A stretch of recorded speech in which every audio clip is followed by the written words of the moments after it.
Mengaku tak takut dengan siapapun, Aris Papua yang Warahmatullahi wabarakatuh. Saya Bribka Aris Santoso alias Aris Papua. Saya mau menerangkan dan mengklarifikasi tentang kasus Pina 2016. Di mana? Dievakuasi. Dievakuasi. Iya. Dievakuasi itu suka ada orang jualan Obat. maksudnya apotek. Bukan obat yang tak larang, lupa. Obat yang tak larang. Gimana maksudnya? Yang terlarang. Yang terlarang, lupa. Oh, obat yang dilarang Iya. oleh undang-undang, Iya. yang melanggar. Iya. Dijualnya di mana? Di emperan. Ya, kalau itu sering lewat situ. Oh, ya kan dia sering lewat situ. Iya. Kemudian, Kalau ada saya ya, kalau itu jalan kaki diginiin. oh dia sering lewat ke situ. Iya, Kamu di depan. bilang dia suka nerima jatah. Iya. Nah, kamu lihat dia kasih. Iya. Yang Apa disebut bahkan dalam digambarkan sangat sadis menyiksa para terpidana. Itu benar terjadi? Itu tidak benar, Mbak.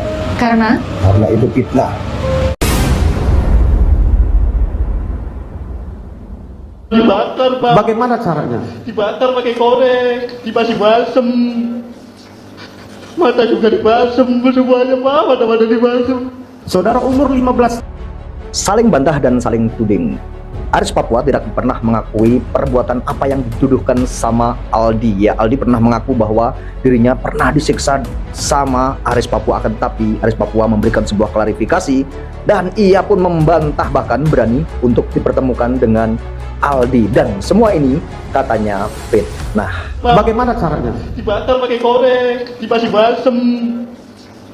Mata juga dibasem, semuanya, Pak. Mata-mata dibasem. Saudara umur 15 tahun ya? Iya, Pak. Assalamualaikum warahmatullahi wabarakatuh. Saya Bribka Aris Santoso alias Aris Papua. Saya mau menerangkan dan mengklarifikasi tentang kasus Pina 2016, tentang menyebutkan nama saya di kasus Pina. Saya menerangkan bahwa sejak itu saya tidak pernah dinas di Polres Cirebon Kota. Saya berdinas sampai saat ini di Polresta Cirebon yang berada di Sumber. Tentang adapun kasus Pina saya tidak mengetahui dan saya tidak pernah mengenal dengan tersangka yang ada di sidang kasus Pina ataupun dengan saksi yang menyebutkan tentang nama saya Aris Papua. Itu semua tidak benar. Itu semua tidak benar, dan bahkan ia pun tidak pernah kenal dengan yang namanya Aldi ya teman-teman ya. Bapak disebut bahkan dalam digambarkan sangat sadis menyiksa para terpidana. Itu benar terjadi? Itu tidak benar, Mbak. Karena Karena itu fitnah.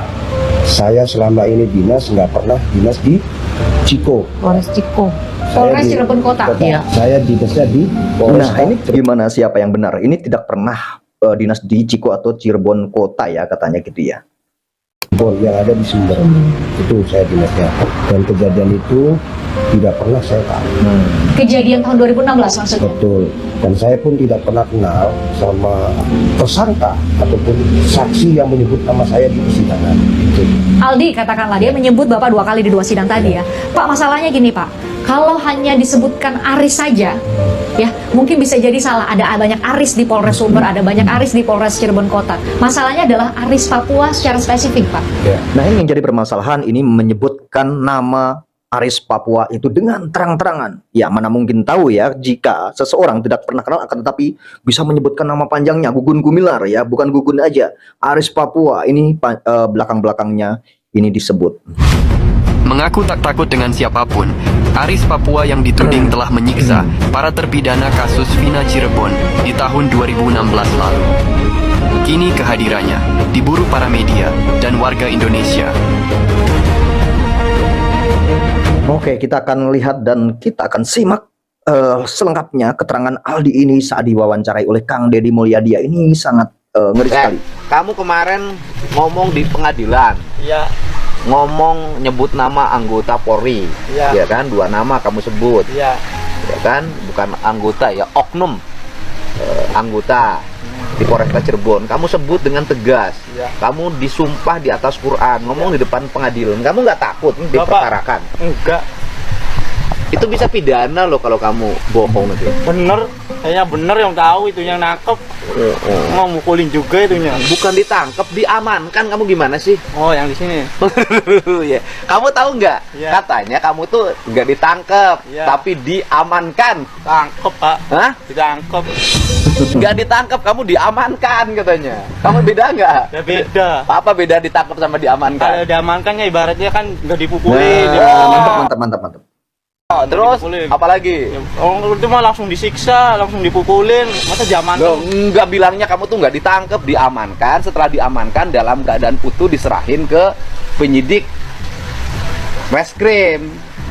Katanya begitu. Enggak, Pak. Pulang-pulang juga remuk. Laku aja nggak bisa jalan.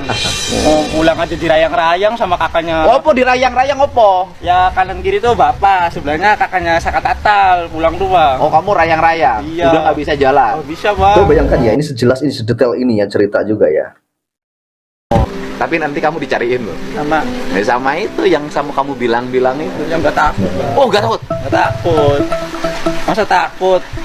Nggak takut? Nggak takut. Setiap hari juga saya di bengkel kantor pajak itu lewat, Pak.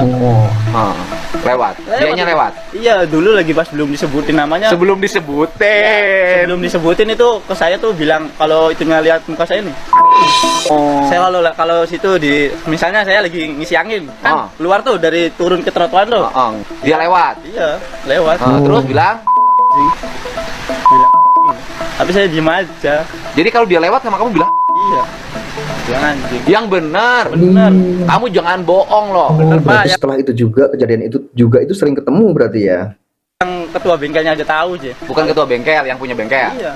Oh, jadi kalau lewat dia bilang. Oh. Yang bilang itu yang inisial mana? Oke. G. Oh. Kenapa sih? Nggak tahu. Oh, yang G. Kalau saya Kan dia diduga udah nyiksa kamu. iya. Tapi kok masih bilang bukan minta maaf? Juga kalau lewat Yang tuh bilang teng-teng. kan itu ya, yang bilang hewan itu disebut hewan itu inisial G katanya gitu ya. Berarti ya Gugun Gumilar itu berarti ya.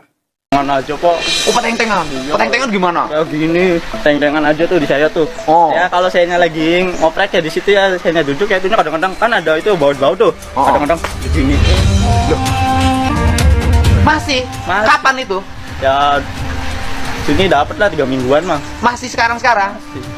Setelah kamu ngomong di mana-mana itu? Belum sebelum sidang itu. Bukan, kan waktu ngomong di ini saya juga kan kamu ngomong disiksa. Iya. Di podcast saya yang Iya, dulu. iya. Kamu ngomong. Kemudian kamu di TV juga kamu ngomong. Iya. Ya kan? Di TV juga kamu ngomong kan? Iya. Oh. Nah, dia kayak marah. Iya. Suka nyamperin berhenti. Ya enggak, lewat aja, lewat. Nah, terus kalau yang gini-gini, Kalau itunya kan istrinya disimpan di Indomaret.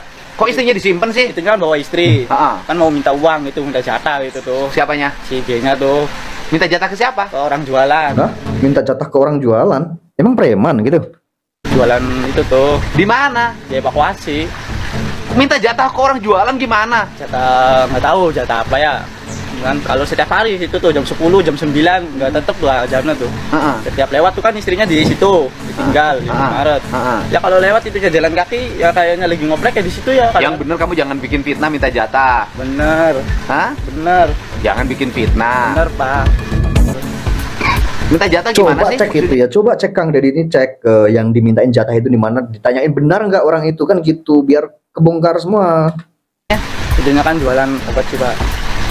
Siapa yang jualan obat? Ada orang nggak tahu orang mana, tapi kan rame aja di situ tuh Pak. Di mana? Dievakuasi. Dievakuasi. Iya, Dievakuasi itu suka ada orang jualan. obat. Maksudnya apotek. Bukan obat yang terlarang tuh Pak. Obat yang tak larang. Gimana maksudnya? Yang terlarang. Yang terlarang tuh. Oh, obat yang dilarang Iya. oleh undang-undang, Iya. yang melanggar. Iya. Dijualnya di mana? Di emperan. Ya, kalau itu sering lewat situ. Oh. Oh, ya kan dia sering lewat situ. Iya. Kemudian, Kalau ada saya ya kalau itu jalan kaki diginiin. oh dia sering lewat ke situ. Iya, Kamu di depan. bilang dia suka nerima jatah. Iya. Nah, kamu lihat dia kasih. Saya iya. Yang kasihnya siapa? Yang jualannya. Nanti yang jualannya nggak ngaku kalau diperiksa propam. Kamu gimana mempertanggungjawabkannya? Ya namanya juga orang permainan kayak gitu ya, pasti nggak ngaku Oh, lah, namanya Pak. juga permainan ya. Hmm. Oh, namanya juga permainan ya. Oh, kesaksiannya siap dipertanggungjawabkan. Iya, Pak. Siap dibuat di depan akta notaris. Siap. Siap kalau kamu dipanggil penyidik untuk menjelaskan peristiwa ini. Siap. Bahwa ada penjualan obat yang Iya. dilakukan di pinggir jalan, Iya. kemudian ada oknum anggota minta jatah. Iya. Benar. Serius. Serius. Salaman dengan saya. Keren. Ini saksi Aldi ini keren ya. Berani banget ya. Ini mengungkap ya semuanya ya. Jadi menjelaskan secara sejelas-jelasnya dengan detail ya. Aduh, jadi ke situ lewat suka minta jatah. Iya, Pak. Benar. Benar, Pak. Kamu lihat sendiri. Lihat sendiri. Yang jualnya kamu kenal. Nggak kenal. Yang jualannya kamu kenal. Nggak kenal. Nggak kenal. Loh, kalau ada tayangan ini jadi kabur dong dia. Kenal. Nggak kenal. Oh, tapi sekarang masih jualan. Mas. Tapi orang-orang di situ tahu ada yang jualan itu. Tahu, Pak. Tahu. Orang situ yang jualannya. Ya, bukan. Orang mana? Katanya si orang pendatang. Orang Aceh. Orang pendatang. Sekarang masih ada. Masih. Masih jualan. Nanti ada tayangan ini kabur. Ya, pasti kabur. Ada tayangan ini pasti kabur. No. Ini orang nekat banget, udah hilang rasa ininya, urat takutnya. Iya. Hebat nggak, Bos? Mantap karena merasa Gitu. tersakiti, merasa pernah disiksa yang benar-benar merasakan yang luar biasa penyiksaannya, mungkin ya penderitaannya, makanya berani ya. Pemberani ini udah hilang urat takutnya dia. Sikat oknum yang tidak bertanggung jawab, yang menyalahgunakan kewenangannya, bukan menjalankan tugas dengan baik untuk bangsa dan negara, malah dimanfaatkan untuk kepentingan pribadi dan membiarkan orang-orang yang melakukan kejahatan dengan meracuni anak-anak muda melakukan penjualan secara terbuka di lingkungan masyarakat. Oke, ini mantap Sikat. banget nih, sangat Oke? mantap sekali dan Nah, kamu teman-teman, oke, sampai di sini videonya ya. Dan ini tidak ada bosan-bosannya nonton video tentang ini ya, apa namanya, pengungkapan seorang Aldi ini ya, saksi Aldi ini. Dan sampai ketemu di video saya berikutnya.